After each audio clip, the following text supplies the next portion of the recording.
Grammar and vocabulary solve করতে গেলে এটা আমাদের মাথায় রাখতে হবে সবসময় যে ব্র্যাকেটের মাধ্যমে যেটা চেয়েছে সেটুকুই আমাদেরকে উত্তর দিতে হয়।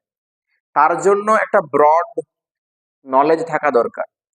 এবার গ্রামারের মধ্যে সবচেয়ে যে বিষয়গুলো আসে আমাদের, সেটা কখনো দেখা যায় আর্টিকেল প্রিপোজিশন, কখনো ভার্ব ফর্ম থাকে, কখনো ডুয়েস ডাইরেক্টেডে ভয়েস চেঞ্জ, ন্যারেশন চেঞ্জ, এগুলো থাকে। কিন্তু ক্লাস 8 ইংলিশ গ্রামার অ্যান্ড ভোকাবুলারিতে ডুয়েস ডাইরেক্টটা ডাইরেক্ট উল্লেখ করা থাকে না। যা করতে হয় সেটা গ্রামারে ব্র্যাকেটের মাধ্যমে বলে দেওয়া হয় যে এটা করতে হয়, ট্রান্সফার। এবার সলভ করতে গেলে প্রত্যেকটা আইডিয়া মাথার মধ্যে জমা রাখতে হবে। যদি আমরা একটুও সেখান থেকে ভুলে যাই তাহলে গ্রামার থেকে আমাদের নাম্বারটা 0 আসবে।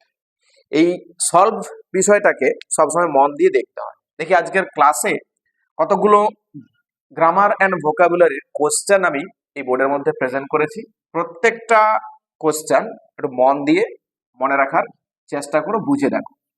প্রথম যদি দেখতে যাই কোশ্চেনটা কি আছে, যে হাফিজ ড্যাশ রাইট এ লেটার নাও।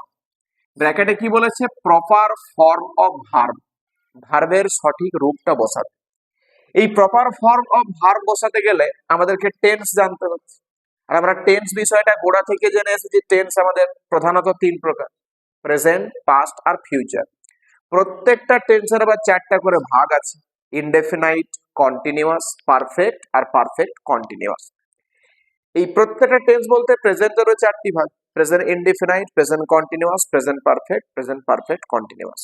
পাস্টেরও 4টা ভাগ, past indefinite, past continuous, past perfect আর পাস্ট পারফেক্ট কন্টিনিউয়াস। ঠিক তেমনি ফিউচারেরও 4টা ভাগ, future indefinite, future continuous, future perfect আর ফিউচার পারফেক্ট কন্টিনিউয়াস। এবারে কোন ফর্মটা শূন্যস্থানে বসবে এটা দেখবো কিভাবে। এর জন্য আমাদেরকে সবসময় মাথায় রাখতে হবে যে বাক্যের সাবজেক্ট আর বাক্যের অবজেক্ট আমাকে দেওয়া আছে, কিন্তু ভার্বটা আমাকে বসাতে হবে। এই অবজেক্ট পার্টে টাইম আর প্লেস বলে কিছু শব্দ আমরা দেখতে পাবো, টাইম আর প্লেস। এই টাইম প্লেস সূচক কিছু শব্দ যদি আমরা দেখতে পাই তাহলে আমরা টেন্সটাকে ঠিক মতো বুঝতে পারবো। দেখি এখানে কিছু পাওয়া যায় কিনা। এ লেখা আছে, এটা কি? গ্রামার পোর্শন আমরা প্রত্যেকে জানি, ছোট থেকে শিখছি। এ হচ্ছে আর্টিকেল, লেটার মানে চিঠি, এটা হচ্ছে নাউন। আর নাও লেখা আছে, নাও মানে এখন, এটা ভার্ব, সরি অ্যাডভার্ব। অ্যাডভার্ব তাহলে অ্যাডভার্ব অফ টাইম। আমি কি বলেছিলাম, টাইম আর প্লেস। তাহলে টাইমটা পেয়েছি। নাও মানে এখন, তার মানে বর্তমান। এবার বর্তমান 4টা ভাগ আছে, present indefinite, present continuous, present perfect আর প্রেজেন্ট পারফেক্ট কন্টিনিউয়াস। এবারে প্রেজেন্টের ক্ষেত্রে যখন বলছে এখন, তার মানে কাজটা এখন ঘটছে। তাহলে বর্তমানে কোনো কাজ ঘটছে এটা যদি বোঝায় তাহলে টেন্স হয় প্রেজেন্ট কন্টিনিউয়াস। সেই প্রেজেন্ট কন্টিনিউয়াস টেন্সের স্ট্রাকচারটা কি, এম ইজ আর এবং মেন ভার্বটার সঙ্গে আইএনজি।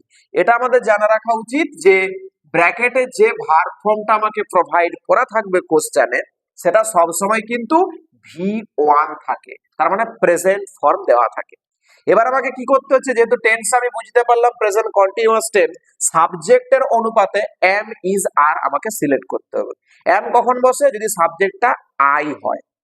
ইজ কখন বসে, যদি সাবজেক্টটা সিঙ্গুলার হয়। আর আর কখন বসে, যখন সাবজেক্টটা প্লুরাল হয়। এখানে সাবজেক্ট কি আছে, হাফিজ। হাফিজ সিঙ্গুলার না প্লুরাল? অবশ্যই সিঙ্গুলার, থার্ড পারসন সিঙ্গুলার। এখানে সিঙ্গুলারের জন্য কি বসবে, ইজ। এবার ব্র্যাকেটে যে মেন ভার্বটা আছে অর্থাৎ রাইট, তার সঙ্গে আইএনজি যোগ করব, WRITING। উত্তরটা সঠিক। হাফিজ is writing a letter now.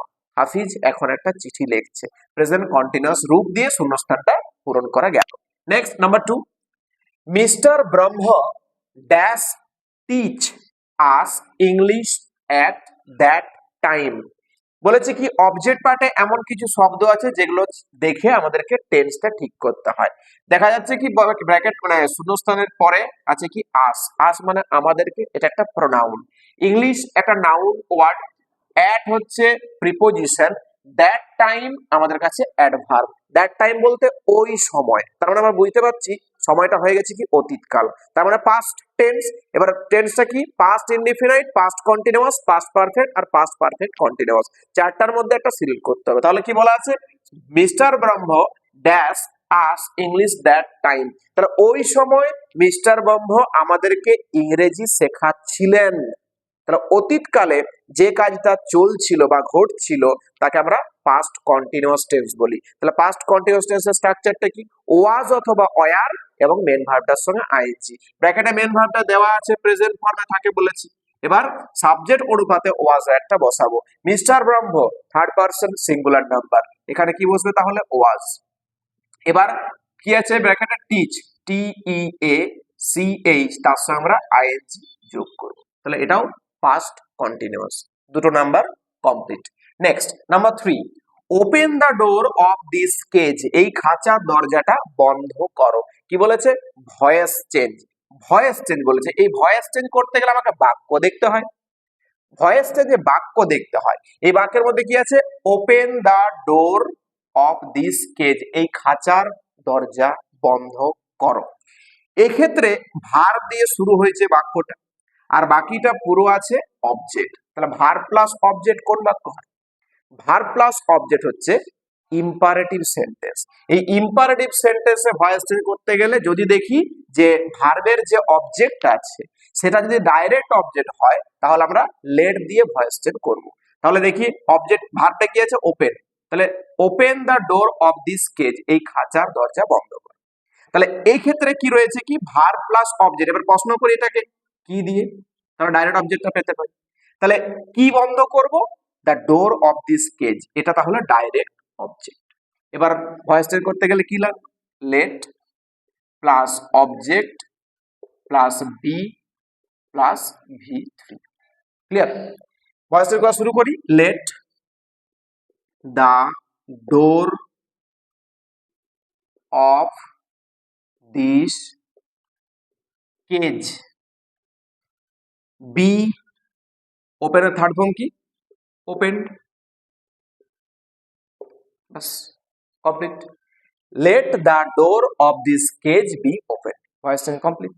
Next, who made you the captain of this ship, এই জাহাজের ক্যাপ্টেন তোমাকে কে বানিয়েছিল? দেওয়া আছে WH1 দিয়ে শুরু, শেষে কোশ্চেন মার্ক, আর ব্র্যাকেটে বলেছে ভয়েস চেঞ্জ। এবারে ইন্টারোগেটিভ সেন্টেন্সের ভয়েস চেঞ্জ করব কিভাবে? আমরা জানি WH1 থাকে, এবার অক্সিলারি ভার্ব থাকে। এখানে কিন্তু অক্সিলারি ভার্ব থাকবে না।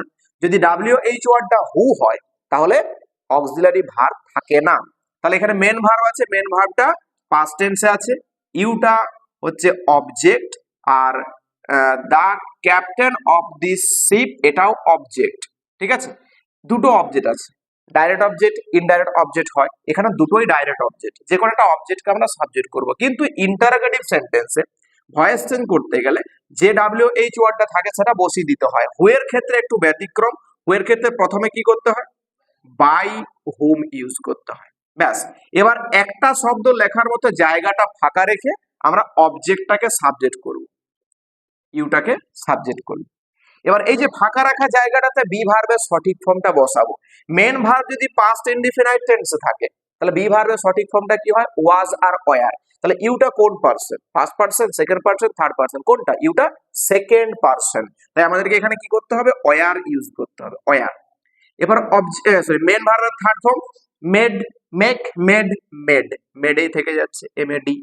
এবার বাড়তি অংশটা আমরা লিখে দেবো, the captain, captain of this ship. শেষে কিন্তু অবশ্যই মনে করে কোশ্চেন মার্কটা দেব। Next number 5, everyone has some duties, প্রত্যেকেরই কিছু কর্তব্য আছে অন আর্থ, পৃথিবীতে। এভরিওয়ান শুড পারফর্ম দেম, তাদেরকে মানে প্রত্যেককেই কিন্তু সেই কর্তব্যগুলো পালন করতে হবে। ব্র্যাকেটে কি বলেছে? জয়েন ইউজিং ইনফিনিটিভ, ইনফিনিটিভ দিয়ে জয়েন করতে বলেছে। ইনফিনিটিভ জানতে হচ্ছে তাহলে আগে ইনফিনিটিভ হচ্ছে to plus main verb, main verb, to plus main verb. এই মেন ভার্ব যেন সবসময় V1 মানে প্রেজেন্ট ফর্মে থাকে। এই যে মেন ভার্বটা, এই মেন ভার্ব কিন্তু কোন রকম ফর্ম হওয়া চলবে না। তার কারণ am, is, are, was, were, has, had, does, did এগুলো কিন্তু হয় না। মোডাল ভার্ব কিন্তু এখানে বসে না। টু এর পরে কোন রকম ভাবে ভার্বের টেন্স পরিবর্তন হয় না, টু এর পরে কোনো ভার্বের ফর্ম বসে না। তার মানে to am, to is, to are এগুলো করা যায় না। মেন ভার্বটাকে বসাতে হয়। তাহলে বাক্যটা দেখি যে everyone has some duties on earth, পৃথিবীতে সবারই কিছু কর্তব্য আছে, এভরিওয়ান শুড পারফর্ম দেম। ইনফিনিটিভে জয়েন করতে গেলে একটা রিলেশনের কথা মাথায় রাখতে হবে, সাবজেক্টের সঙ্গে সাবজেক্টের রিলেশন থাকতে পারে, সাবজেক্টের সঙ্গে অবজেক্টের রিলেশন থাকতে পারে, অবজেক্টের সঙ্গে সাবজেক্টের রিলেশন থাকতে পারে, আবার অবজেক্টের সঙ্গে অবজেক্টের রিলেশন থাকতে পারে। কার? বাক্যের। একটা বাক্যের সাবজেক্টের সঙ্গে দ্বিতীয় বাক্যের সাবজেক্টের সম্পর্ক থাকতে পারছে, একটা বাক্যের সাবজেক্টের সঙ্গে দ্বিতীয় বাক্যের অবজেক্টের সম্পর্ক থাকতে পারে, একটা বাক্যের অবজেক্টের সঙ্গে দ্বিতীয় বাক্যের সাবজেক্টের রিলেশন থাকতে পারে, আবার অবজেক্টের সঙ্গে অবজেক্টেরও রিলেশন থাকতে পারে। আমরা এবার রিলেশনটা খুঁজে দেখি। প্রথম বাক্যের সাবজেক্ট হচ্ছে এভরিওয়ান, দ্বিতীয় বাক্যের সাবজেক্ট কি? এভরিওয়ান। আমরা বাদ দেবো, সেম সাবজেক্ট হলে বাদ চলে যায়। ঠিক আছে, তাহলে এভরিওয়ানের সঙ্গে এভরিওয়ান রিলেশন ছিল, বাদ চলে গেল। এবারে কি আছে? Modal verb. আমরা তো টু দিয়ে মোডাল ভার্ব লিখতে পারি না বলুন, তাহলে মোডাল ভার্বটা আমাকে কিন্তু বাদ দিতে হচ্ছে। এবার কি আছে? পারফর্ম আছে, মেন ভার্বটা আছে। তাহলে আমরা টু এর পরে এই পারফর্ম শব্দটাকে বসাবো। এটা প্রেজেন্টে আছে, প্রেজেন্ট ফর্মে আছে, এটা বসবে। এবার দেমটাকে আমরা কিন্তু বসাতে পারবো না। দেমটা কি? দেমটা হচ্ছে ওই ডিউটিসটা, দেমটা হচ্ছে ডিউটিসটা। তাহলে এবার লিখতে শুরু করি, everyone, everyone has some duties on earth, everyone has some duties on earth। ঠিক আছে, এবারে টু বসাবো আর মেন ফর্মটা লিখবো, to perform, to perform. Clear?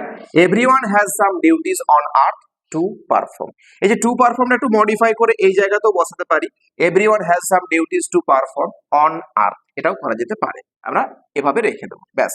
Next number 6, he was lucky, সে খুব ভাগ্যবান ছিল।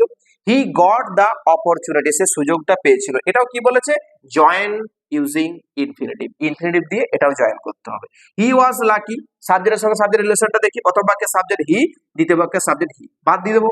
এবার কি আছে? আর কিন্তু কিছু বাদ যাবে না। তাহলে গট আছে পাস্ট টেন্সে, তো টু এর পরে বলেছি পাস্ট ফর্ম বসবে না, টু এর পরে প্রেজেন্ট করতে হবে, তাহলে গটটাকে প্রেজেন্টে আনতে হবে। লিখতে শুরু করি, he was lucky, he was lucky to, গটের প্রেজেন্ট ফর্ম কি? Get, to get the opportunity, O double P O R T U N I T Y.